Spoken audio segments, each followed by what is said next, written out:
Rico Bull, and this is Uncut News. Tragedy struck one family in the diaspora after 37-year-old Shamir Hussein of Mount Albert, Ontario, went berserk and stabbed to death his wife before moving on to his two kids and his sister. When officers arrived, they found Hussein's wife dead at the front door of the home. They also found an infant and young child and another woman with serious injuries. They were taken to the hospital.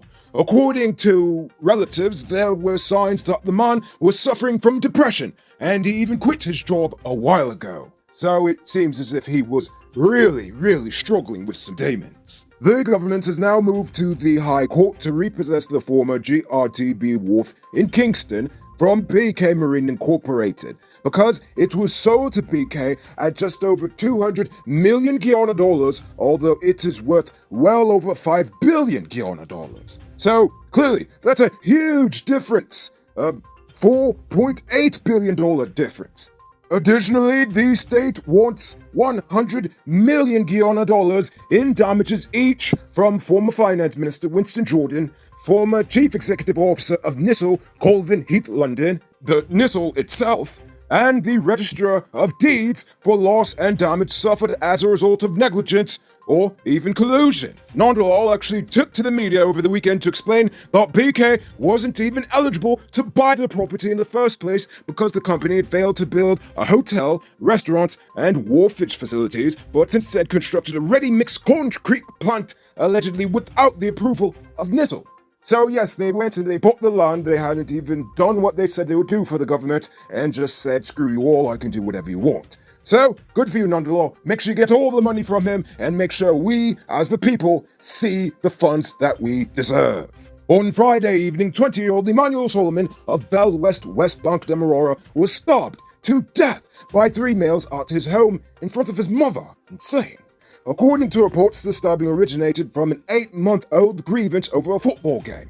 Again, insane. Solomon was taken to the West Marora Regional Hospital, where he was pronounced dead on arrival. A 17-year-old male is currently in police custody, while the cops are searching for the other 2 suspects. Now it's time to tell you about Best Buy's car of the day. Currently on sale is his 2018 Suzuki Swift RS Sports Edition. It comes with Bluetooth, CD stereo, steering controls, crystal lights, mag rims, fog lamps, and much more. Buy cash for $3.6 million, or paid down as low as $720,000 with around $70,000 monthly, and it's yours. Call or WhatsApp 662-0844 for more info, or visit their showrooms at 171 Peter Rose Street, Queenstown, or Lot 2 Lamar Street, and tell them Noriko sent you for this sweet deal. Despite promising the High Court that they would be able to reconcile their issues like good little boys, the Police Promotion Board and the aggrieved officers who got skipped over for promotions still couldn't come to a resolution. When the matter came up in court on Friday, the state asked for additional time for out-of-court arbitration between the two sides. The Chief Justice has adjourned the matter until April 9th, 2021. Chief Justice Roxanne George said, in the meantime, the status quo of the Guyana Police Force should remain as it is until the matter is fully heard, ventilated, and a ruling is handed down. So basically, no one gets a promotion until these two groups sit down and hash it out like adults. According to Kaiser News, it is very likely that Exxon will completely drain the proven reserves of the Starbuck block by 2036. Break out the calculators for this, people, as it's time to do a little maths.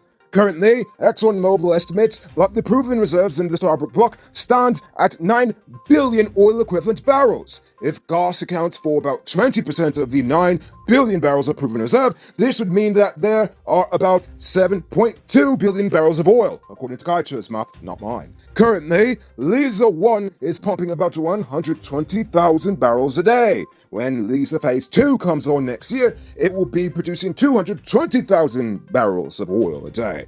The combined capacities of the two vessels will produce 248.2 million barrels of oil in just the first 2 years following the first oil at Liza Phase 2. I hope I didn't lose you with the numbers just yet because it's still coming. Anyway, add on Payara in 2024, and by the end of the year, the vessels operating will produce almost 205 million barrels of oil just in that year, meaning that in the next 5 years, it is possible for them to produce over 500 million barrels of oil out of the 9 billion that is expected in total. Apparently, Jadio is absolutely fine with this. He actually wants Exxon to pump more aggressively than a 40-year-old virgin with 2 hours left at home with a laptop that has no firewall whatsoever. The GPSU said they want it all and they want it now.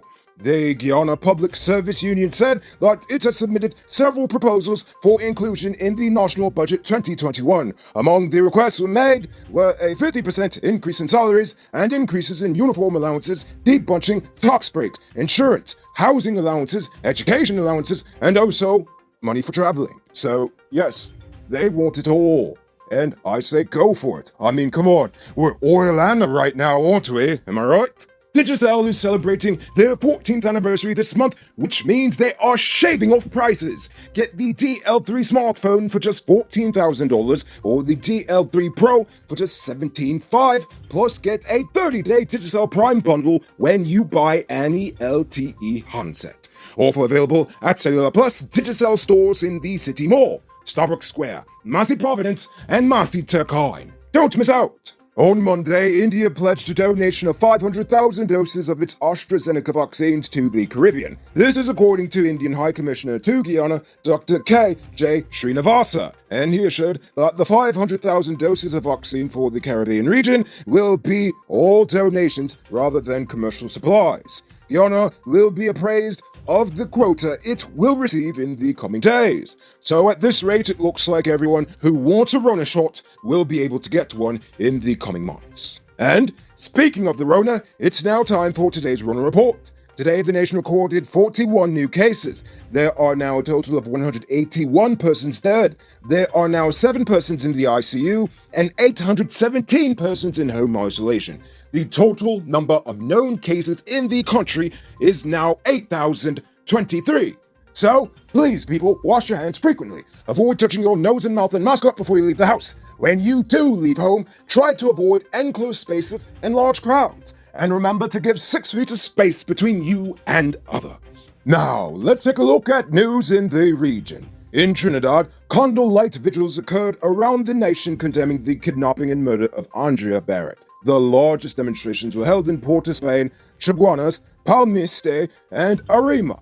Last evening, close to where 23-year-old Miss Barrett lived, friends, relatives, and people who never knew the law cook lit candles and walked along the Arima Old Road. It was a peaceful march aimed at sending a message to the nation that the killing of women must be stopped. In Port of Spain yesterday afternoon, scores of people joined a demonstration again condemning the killing of women and the overall crime situation in the country. I just wish people would do the same here. Maybe we'd actually get some movement. Who said luxury can't be affordable? Move into your own home in 2021. Lenora Estates, West Coast and Marara properties are within your reach. Move out of the landlord's place and put that rent money towards your own 5,000 square foot property. Call the WhatsApp 592-618-5702 or call +1 516 476 2172 for more info. Police and helicopters. Such a merry one. Helicopter manufacturer Bell announced today a signed purchase agreement for 6 Bell 505 aircraft to the Jamaica Defense Force. The newly acquired Bell 505s will be configured to support public safety missions in the country and be used by the Force Caribbean Military Aviation School to train international rotorcraft pilots. And now for our weird news story of the day. 26-year-old Michigan man Evan Thomas Silver was killed in an explosion that occurred during a baby shower. A small cannon device was fired in the backyard of a home by a homeowner. It actually blew up, and it sprayed metal shrapnel that struck the man who was standing nearby. He was taken in serious condition to the Hurley Medical Center in Flint, Michigan, where he later died. 3 parked cars and the garage where the baby shower was being held were also struck by the shrapnel. Michigan State Police said it is suspected that the cannon's gunpowder inside of the device caused the cannon to fracture. I mean, obviously, how else does a cannon work? Anyway, How's this for a bedtime story? Stupidity Bill spends thousands of dollars on new printer ink. Sensy Bill, on the other hand, refills his empty cartridges at Print for Less for just $1,000. He gets a 6-month, 100% money-back guarantee on every refill. Then the pocket band and the story ends. Call WhatsApp 667-0066 or visit them on Facebook at Print for Less Guyana. Don't be a Stupidity Bill. Moving on to our Uncut News viewers poll question of the day. Every day we pose a question about current events in Guyana, the region, the diaspora, and how you feel it relates to us. So, you give your responses in the comments, and we'll read the best ones in the following episode. Friday's question was, should Exxon compensate us for when issues on their part affect our projected income? Sora Brown said, they should give us the billions they have stored in the US. Greedy lots, it's ours. We want it back now. And Ishmael Muhammad simply said, yes. So tonight I leave you with this question. What do you feel is a major issue in Guyana that the news is just not covering?